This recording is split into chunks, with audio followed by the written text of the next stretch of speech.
요즘 AI에 대한 열기 정말 대단하죠? 근데 이 뜨거운 분위기를 보면서 한 20년 전에 어떤 사건을 떠올리는 사람들이 꽤 많습니다.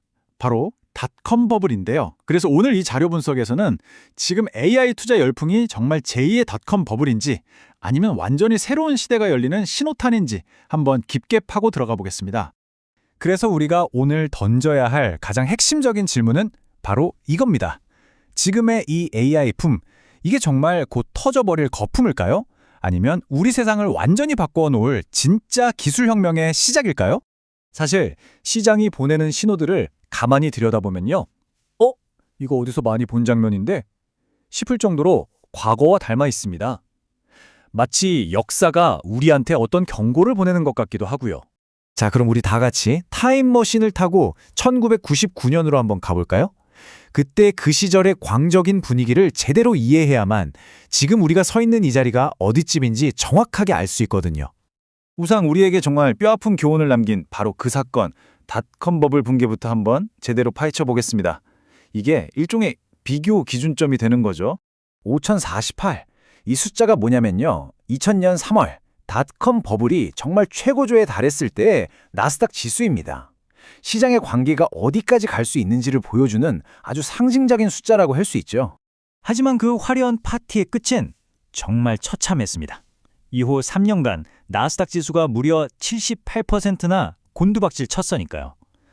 이건 뭐 그냥 폭락이 아니라 대붕괴 수준이었죠. 그 결과는 정말 상상 이상이었습니다. 닷컴 기업 19은 문을 닫았고요. 투자자들 돈은 그냥 수조 달러가 공중분해된 거예요. 근데 이게 다 뭐 때문이었을까요? 바로 실체 없는 기대감, 그리고 그 주문처럼 외치던 말, 이번엔 달릴 거야. 자, 이제 현재로 다시 돌아와 보죠. 왜 자꾸 사람들이 지금 AI 시장을 보면서 과거의 악몽을 떠올리는 걸까요? 놀랍도록 비슷한 점들을 지금부터 하나씩 짚어보겠습니다.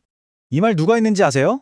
다른 사람도 아니고 바로 챗 GPT를 만든 오픈 AI의 CEO 샘 올트먼이 직접 한 말입니다. 아니, 이 판의 중심에 있는 사람이 버블이 있다고 인정해버린 거예요. 이건 그냥 흘려들일 수가 없죠. 닷컴 버블을 키운 주범 중 하나로 꼽히는 게 바로 이 벤더 파이낸싱이라는 건데요. 말이 좀 어렵죠? 쉽게 말하면 제가 친구한테 돈을 빌려주면서 이 돈으로 내 물건 사줘 라고 하는 거예요. 그럼 제 매출은 오르겠죠? 일종의 돌려막기 같은 겁니다. 그런데 말이죠, 놀랍게도 지금 AI 시장에서 아주 비슷한 그림이 그려지고 있어요. 예를 들어 엔비디아가 어떤 AI 스타트업에 투자를 해요. 그럼 그 스타트업은 그 돈으로 뭘 살까요? 그렇죠, 엔비디아 칩을 사겠죠. 그럼 엔비디아 매출은 또 오르고요.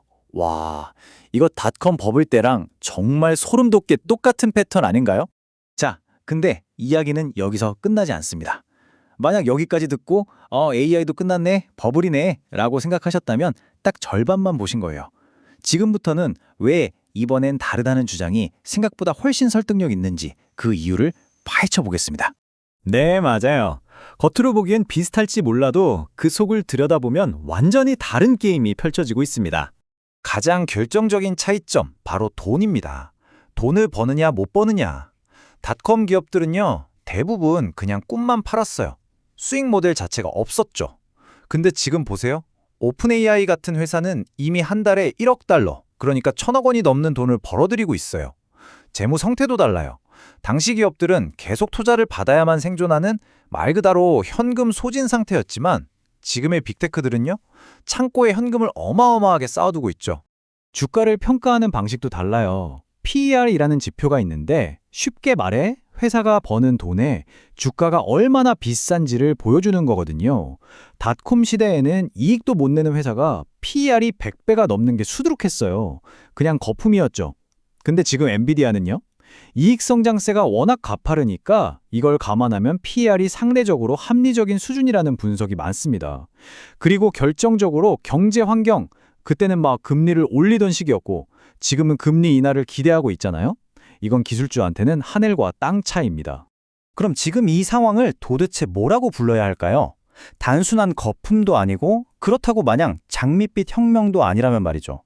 어쩌면 우리는 좀 더 진화된 형태의 버블을 보고 있는 걸지도 모릅니다. 그러니까 탄탄한 실체 위에 약간의 거품이 껴있는 그런 새로운 현상 말이에요. 자, 한번 정리해 볼까요? 수익 모델도 다르고 금리 환경도 다르고 시장을 이끄는 주체도 다르죠. 모든 게 닷컴 버블 때와는 다릅니다. 하지만 어딘가 모르게 비슷한 분위기, 비슷한 열기가 느껴지죠? 마크 트웨인이 그랬나요? 역사는 반복되지 않지만 운율을 맞춘다고요? 딱 지금 상황에 맞는 말 같아요. 하지만 새로운 시대엔 또 새로운 위험이 있죠. 그게 바로 시장 쏠림 현상입니다.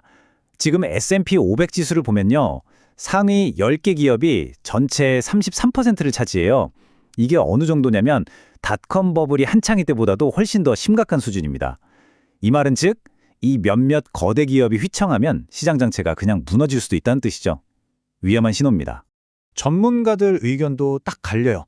샌프란시스코 연준 같은 곳에서는 버블 가능성은 있는데 아직 금융 시스템 전체를 위협할 정도는 아니야 라고 좀 조심스러운 입장이고요. 골드만삭스 같은 투자은행은 아니 실적이 이렇게 좋은데 어떻게 과열이라고 해? 라고 말하죠. 보세요. 전문가들조차 한마디로 딱 잘라 말하기 어려운 정말 복잡한 상황인 겁니다. 자, 그럼 이렇게 복잡하고 알쏭달쏭한 상황 속에서 우리 같은 투자자들은 도대체 어떻게 해야 할까요? 마지막으로 이 새로운 현실을 헤쳐나갈 수 있는 일종의 투자 전략을 한번 정리해 보겠습니다. 가장 중요한 원칙 딱 3가지만 기억하세요. 첫째, 과대 광고와 진짜 혁신을 구분해야 합니다. 기술의 미래는 밝지만 주가는 과열될 수 있다는 걸 항상 염두에 두세요. 둘째, 그럴듯한 스토리만 쫓지 말고 실제로 돈을 얼마나 버는지 펀더멘털을 봐야 합니다. 그리고 마지막으로 제발 몰빵하지 마세요. 길게 보고 여러 곳에 나눠서 투자하는 게 언제나 현명한 방법입니다. 이걸 꼭 기억하셨으면 좋겠어요. 닷컴 버블 정말 끔찍하게 터졌죠? 하지만 그 잿더미 속에서 누가 살아남았죠? 바로 아마존 같은 기업입니다. 버블이 꺼진다고 해서 그 기술 혁신 자체가 없어지는 게 아니라는 가장 확실한 증거죠. 그러니까 어쩌면 지금 우리에게 진짜 중요한 질문은 이게 버블이냐 아니냐를 따지는 게 아닐지도 모릅니다. 진짜 질문은 바로 이거 아닐까요? 이 거대한 AI 혁명의 파도 속에서 닷컴 버블 이후의 아마존처럼 살아남아서 미래의 거인이 될 기업은 과연 어딜까? 어쩌면 그 답을 찾는 과정이야말로 우리에게 주어진 가장 큰 기회일지도 모릅니다.